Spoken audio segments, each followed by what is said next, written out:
에서버두 사빌라, 이게 무슨 말이죠? 소아시아 7교회를 첫머리 글자입니다. 저를 한번 따라해 주십시오. 에서버두 사빌라, 에서버두 사빌라. 에서가 벗어둔 신발 사버려라. 이렇게만 외우면 이 교회 정식 이름을 또 모르는 경우들이 있더라고요. 그래서 같이 한번 이 교회 명칭을 함께 손을 꼽아가면서 외워보도록 하겠습니다. 에베소 교회, 서머나 교회, 버가모 교회, 두아디라 교회, 사대 교회, 빌라델비아 교회, 라오디게아 교회, 이 7교회입니다.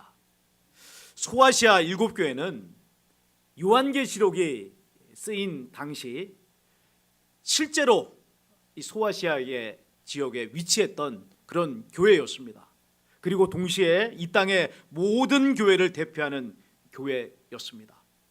각 교회는 각기 다른 삶의 자리에서 각기 다른 믿음의 모습을 보여주었습니다. 그 결과 예수님께서 어떤 교회는 칭찬하시기도 하고 어떤 교회는 책망하시기도 한 것을 볼 수가 있습니다.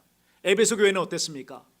정통 교리를 수호하는 바람에 처음 사랑을 잃어버린 일로 인하여 예수님에게 책망을 받았습니다. 서머나 교회는 유대인의 핍박이 있음에도 불구하고 그들은 끝까지 믿음을 지키는 충성하는 교회로 칭찬을 받은 교회였습니다. 버가모 교회는 황제 숭배의 이 탄압 속에서 내부적으로 그 일에 타협하게 됨으로써 예수님의 책망을 받았죠. 또 두아디라 교회는 경제적 이익 때문에 타협하다가 책망을 받았고, 사대 교회는 물질적 풍요와 영적 안일에 빠져서 살다가 살았다는 이름은 있으나 실상은 죽은 자라 하는 심한 책망을 받은 것을 우리는 알고 있습니다. 이런 각 교회에 대한 예수님의 칭찬과 책망이 말씀해 주는 것이 있습니다. 어떤 삶의 자리에 있든지 간에 믿음의 승리를 얻으라 하는 것이죠. 이것을 다른 말로 표현하면 예수님, 신랑 되신 예수님의 신부된 교회로서 일편단심 예수님만 사랑하라 말씀하신 것입니다. 그런 교회에게 예수님께서는 함께 하시고 영원한 천국을 주십니다. 이 시간에 살펴볼 교회는 빌라델비아 교회예요. 이 빌라델 교회가 처했던 삶의 자리는 어땠으며 그들이 보여준 믿음의 반응은 어떤 것이었을까요? 이 빌라델비아는요, 사대에서부터 동남쪽으로 40km 떨어진 곳에 위치한 도시였습니다.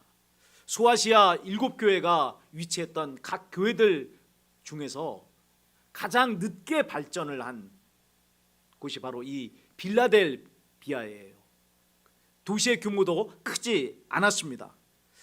이 빌라델비아라고 하는 이 이름은요, 버가모 왕국의 왕이었던 아탈루스 2세 빌라델푸스의 이름에서 유래하였습니다.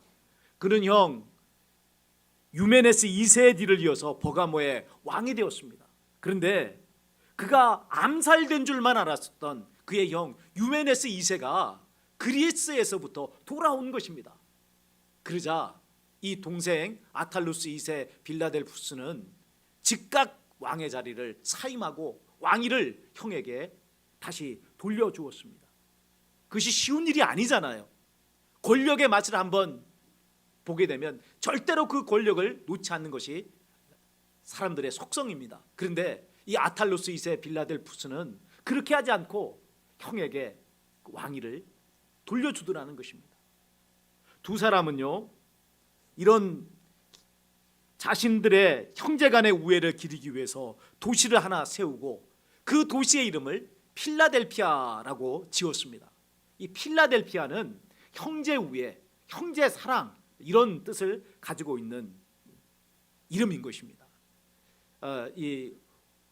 우리 한글 성경에서는 이 필라델피아를 빌라델비아라고 그렇게 기록을 해놓고 있습니다.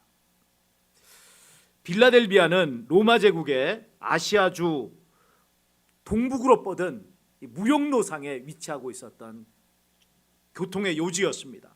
그런 까닭에 상업이 발달했어요.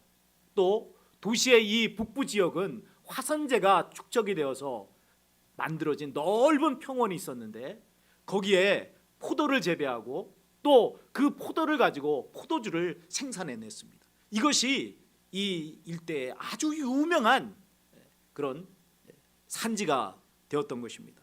그런 이유에서 빌라델비아의 주신은요 술의 신 디오니소스예요.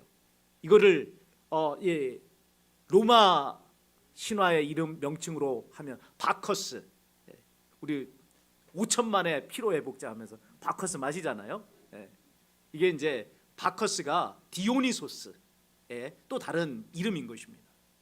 그 외에도 많은 신전들이 있어서 이 빌라델비아를 작은 아테네라고 부르기도 했습니다. 이와 함께 이 빌라델비아를 말할 때 빠뜨려서는 안 되는 것이 있습니다. AD 17년에 있었던 지진입니다.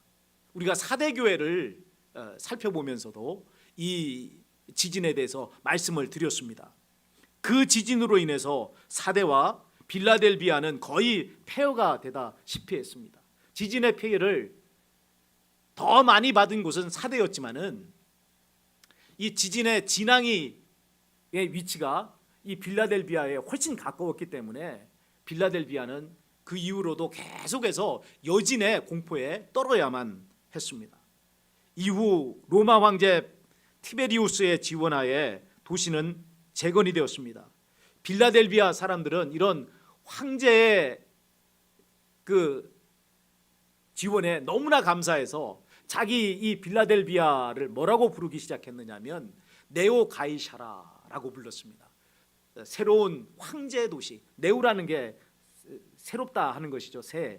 그 가이샤라가 그 황제를 가리키는 것입니다. 그래서 새로운 황제 도시 이렇게 자기의 도시를 부르기 시작했고요. 황제 숭배에 열심을 내기 시작했습니다.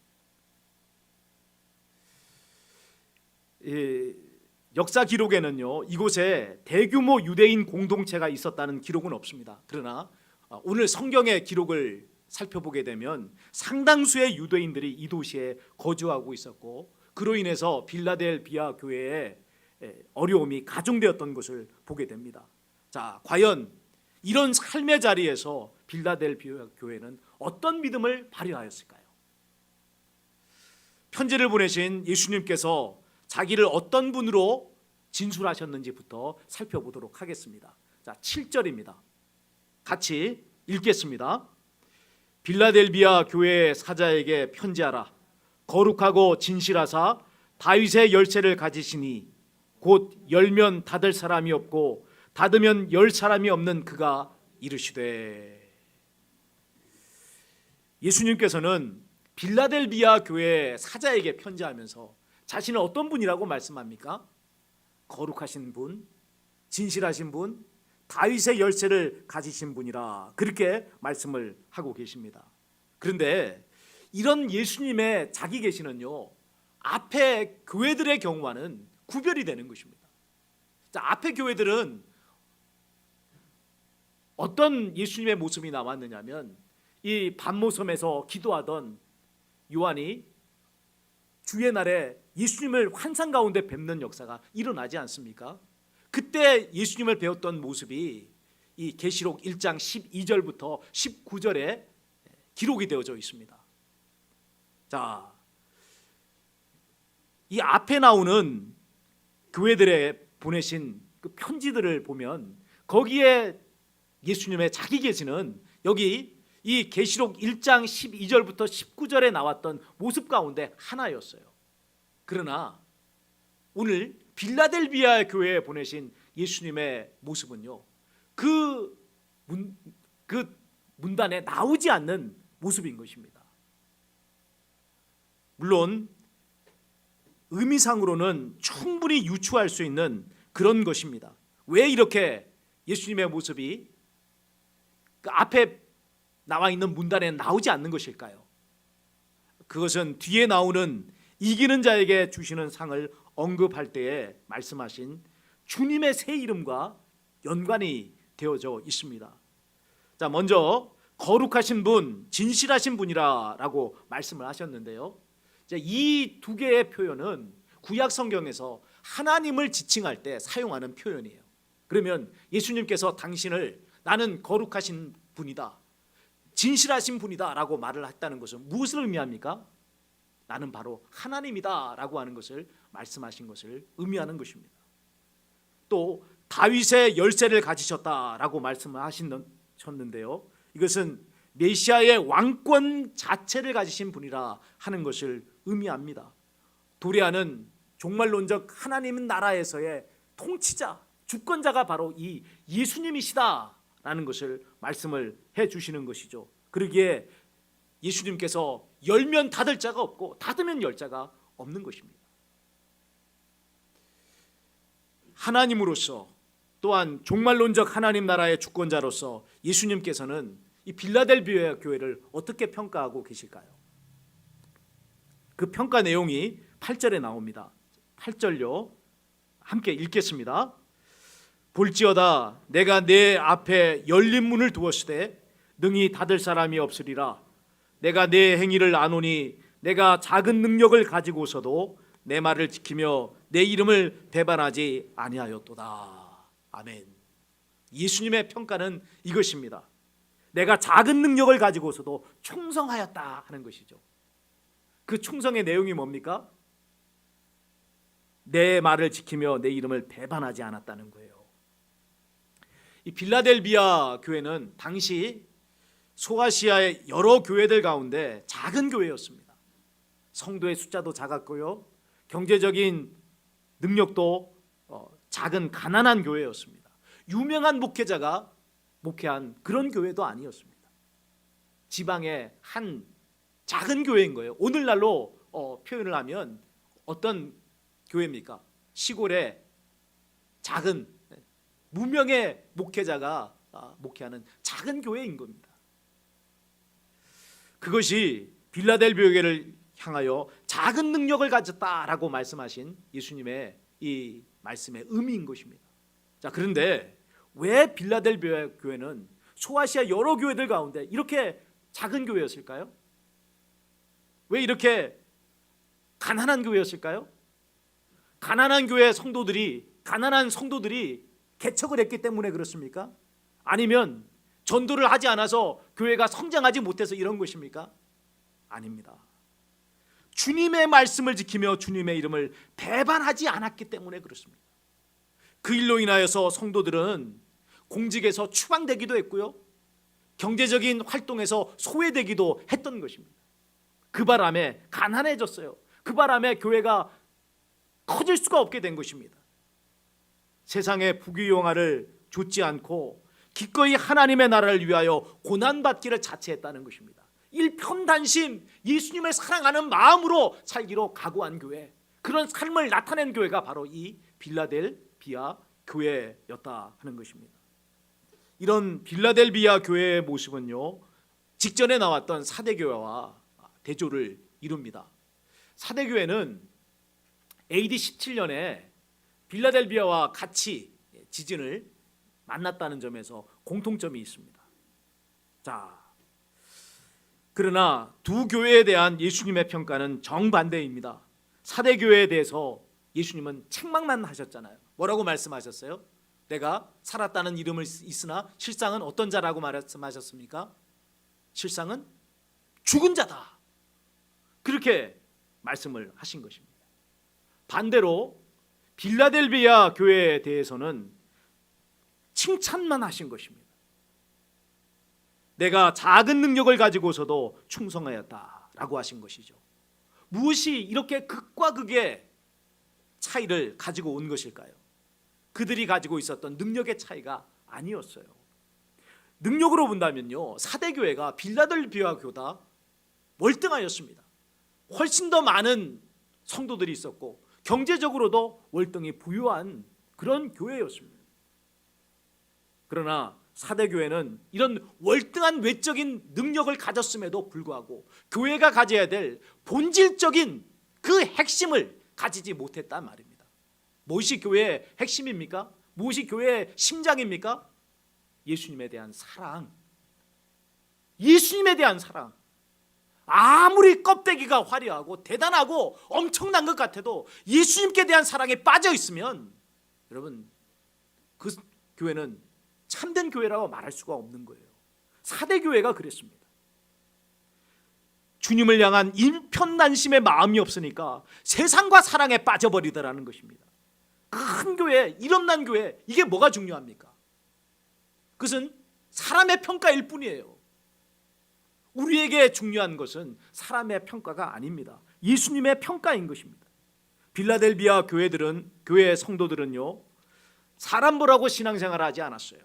하나님 앞에 신앙생활을 했던 사람들입니다. 작은 능력을 가지고 있었지만 그것에 굴하지 않고 충성을 다하였습니다.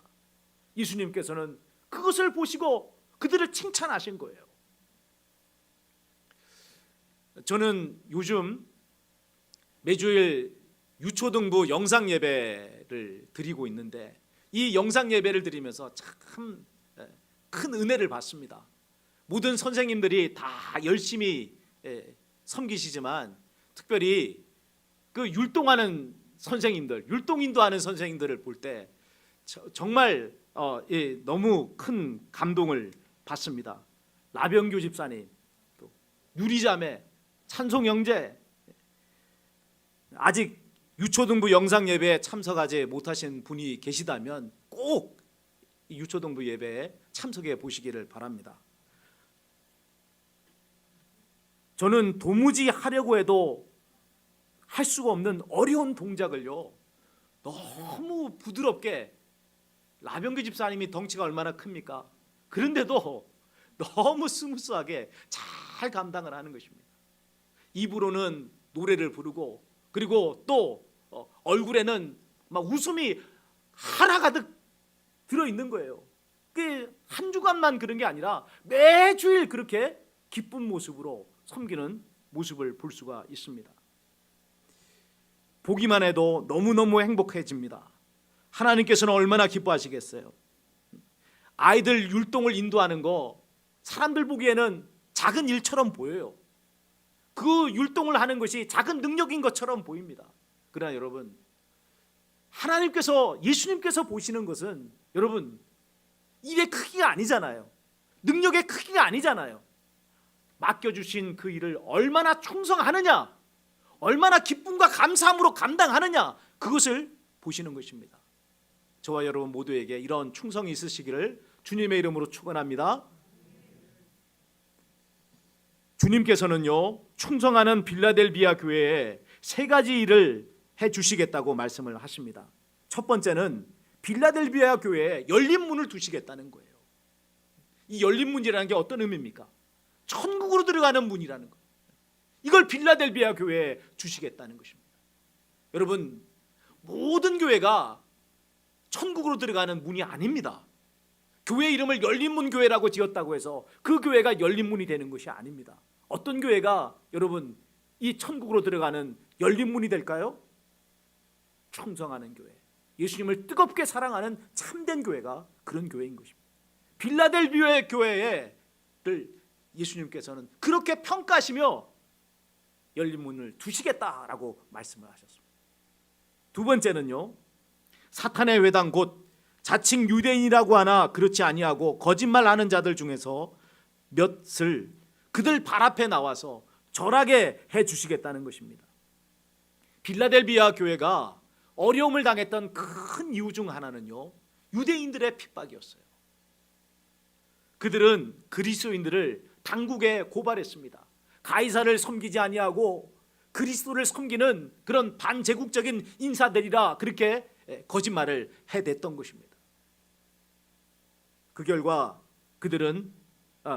그들이 이런 악한 일을 했던 이유는 분명한 거 아니에요? 왜 이런 악한 일을 한 것입니까? 예수님을 메시아로 믿지 않았기 때문에 그런 것입니다. 그 결과 그들은 예수님의 대적자들이 되었고, 그런 이유에서 유대인의 회당은 사탄의 회당이 되었고, 그들은 하나님의 백성이 아니라 사단의 하수인이 되었던 것입니다. 그런데 예수님께서 어떻게 해주시겠다는 거예요? 그들 가운데 몇 사람을 빌라델비아의 교회에 나와서 그들 앞에 절하고 무릎을 꿇게 만들어 주시겠다라고 말씀하신 것입니다. 이 말씀의 의미는 대적들 가운데 얼마를 예수님을 믿고 구원 얻는 사람, 빌라델비아 교회 성도로 만들어 주시겠다라고 하는 것을 의미하는 것입니다. 그렇게 함으로써 주님께서 빌라델비아 교회를 얼마나 사랑하시는지를 알게 해주시겠다는 것이죠. 계속되는 역경이 빌라델비아 교회에 닥치지 않았습니까? 그런 속에서 주님께서는 이런 위로와 격려를 통해서 힘을 얻게 하시고 하나님의 사랑을 보여 주시겠다는 거예요. 빌라델비아의 교회에 대한 이런 주님의 격려는요, 서머나 교회와 또한 대조를 이루고 있습니다. 서머나 교회 역시 유대인 공동체 때문에 어려움을 당했던 교회 아닙니까? 충성을 했기 때문에 또한 칭찬받았다는 점에서 빌라델비아와 교회와 공통점이 있는 그런 교회입니다. 자, 그런데 이 서머나 교회는 뭐라고 말씀을 하셨느냐면 너희 가운데 몇 사람이 옥에 던져져 시험을 받게 될 것이다, 이렇게 말씀을 하셨어요. 유대인 가운데 몇이 빌라델비아 교회에 와서 그들 앞에 무릎을 꿇고 절을 하는 역사가 일어나겠다 것과는 정반대 말씀 아니겠습니까? 왜 이런 정반대 말씀을 주신 것일까요? 각 교회의 영적 상황이 달랐기 때문에 그렇습니다. 서머나 교회는 충성스러운 교회이기는 하였지만 아직 믿음의 연단이 더 필요한 교회였어요. 반면에 빌라델비아 교회는 이 믿음의 연단의 잔을 다 채운 교회였습니다. 그러기에 주님께서는 서머나 교회는 아직 좀 더 너희가 연단 받아야 될 것이 있다라고 말씀한 반면에 빌라델비아 교회에 대해서는 주님께서 격려하시고 위로하시겠다라고 말씀하신 것을 보게 되는 것입니다. 셋째는요, 장차 온 세상에 임하여 땅에 거하는 자들을 시험할 때 주께서 그들을 지켜서 시험의 때를 면하게 해주시겠다는 것입니다. 종말에 있을 환난의 때, 그때 시험의 대상은 누구냐면 땅에 거하는 자들입니다. 땅에 거하는 자들이라는 게 어떤 사람을 말해요? 예수님을 믿지 않고 하늘에 속하지 않은 불신자들을 일컫는 말인 것입니다. 따라서 그들을 대상으로 해서 내리게 되는 종말의 때에 이 시험에서 빌라델비아 교회의 성도들은 주님께서 지켜주시겠다는 거예요. 그 시험을 받지 않게 만들어주시겠다는 거예요. 여러분, 이런 말씀을 듣게 되면 우리가 참된 하나님의 백성이 되기만 한다면 종말의 때는 두려운 것이 아니라는 것을 알게 됩니다. 요한계시록에서 말씀하시는 7중 3중 재앙에 대해서 여러분, 우리가 두려워할 것이 없는 거예요. 주님께서 우리를 지켜주심으로써 그런 재앙과 그러한 환난에서 벗어나도록 만들어주시는 것 아니겠어요? 그러나 그날은 아직 오지 않았습니다. 그때까지 빌라델비아 교회 성도들이 해야 될 일이 있습니다. 끝까지 충성하는 것, 끝까지 주님 사랑하는 것을 지키는 것입니다. 그럴 때 그들의 면류관은 누구에게도 빼앗기지 않는 것입니다. 이제 끝으로 끝까지 충성한 이기는 자에게 주시는 상입니다. 12절이에요. 함께 읽겠습니다. 이기는 자는 내 하나님 성전에 기둥이 되게 하리니 그가 결코 다시 나가지 아니하리라. 내가 하나님의 이름과 하나님의 성 곧 하늘에서 내 하나님께로부터 내려오는 새 예루살렘의 이름과 나의 새 이름을 그의 위에 기록하리라. 아멘. 이기는 자에게 주시는 상이 두 가지입니다. 첫째는 하나님 성전에 기둥이 되게 해주시겠다는 것입니다. 기둥이라고 하는 게 견고성을 의미하죠. 영속성을 의미하는 것입니다. 도래하는 하나님 나라에서 기둥 같은 존재가 되게 해주시겠다는 것입니다. 당시 빌라델비아 교회 성도들은 지진이 날 때마다 건물이 있는 이 도시를 벗어나서 도시 외곽으로 피난을 갔습니다. 그리고 나서 지진이 끝나게 되면 다시 도시로 들어오게 됐는데 그때 무엇을 봤을까요? 건물들, 많은 건물들이 무너졌지만 그 건물들 사이로 견고하게 서 있는 신전의 기둥들, 그 기둥들, 무너지지 않는 기둥들을 본 것입니다.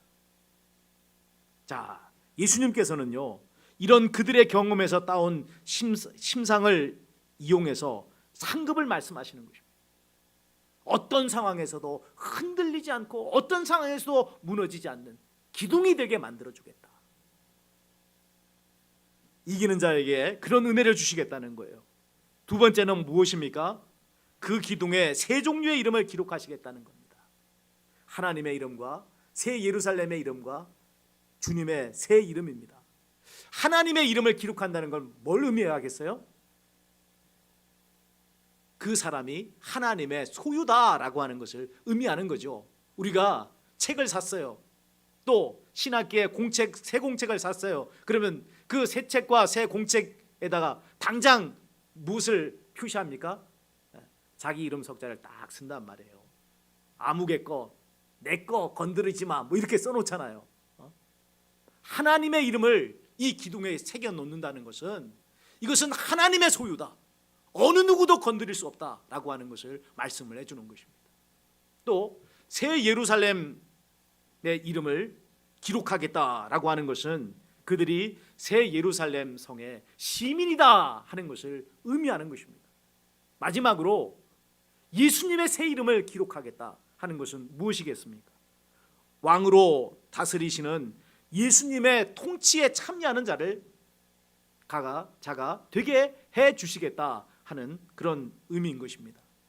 사랑하는 여러분, 많은 이가요, 나는 능력이 없어서, 능력이 작아서 아무 일도 못해 라고 말을 합니다. 그러나 주님께서 보시는 것은요, 능력의 크고 작음이 아니에요. 얼마나 충성하느냐 하는 것을 보십니다.